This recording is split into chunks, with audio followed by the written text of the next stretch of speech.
दुपार झाली की दुपारच्या टायमाला मुलांना काहीतरी चटरपटर खायला लागतं आणि बऱ्याचदा आपण शेव मुरमुरा बाहेरूनच आणतो. बाहेरून कशाला आणायचं, घरीच एवढं टेस्टी बनते ना, बाहेरच्यापेक्षाही घरचं खूप भारी बनते. 100% गॅरंटी देऊन सांगते. एकदा घरी नक्की बनवून बघा आणि रेसिपी एकदम सोपी आहे. चला पटकन रेसिपीला सुरुवात करूया.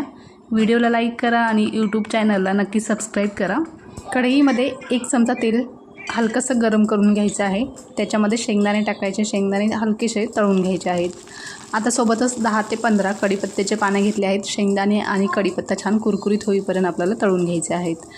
तेलाचा वापर कमीच करायचा. या चिवड्याला तेलाची जास्त गरज नाही आहे. 10 ते 12 लसूण पाकळ्या आपण वाटून घेतल्या होत्या. ते लसूणसुद्धा ह्याच्यामध्ये टाकायचं आहे आणि लसूण खमंग असं परतून घ्यायचं आहे. परतून झाल्यावर त्याच्यामध्ये छोटा 1 चमचा लाल तिखट, छोटा पाव चमचा हळद, छोटा पाव चमचा काळं मीठ आणि छोटा पाव चमचा चाट मसाला टाकायचा आहे. पुन्हा व्यवस्थित आपल्याला हे बारीक गॅसवरच परतून घ्यायचं आहे. परतून झाल्यावर याच्यामध्येच 1 वाटी मुरमुरे आपल्याला टाकायचे आहेत. मुरमुरे पण छान कुरकुरीत होईपर्यंत भाजून घ्यायचे आहेत. गॅसची फ्लेम एकदम कमी ठेवायची आहे, नाहीतर मसाले करपू शकतात.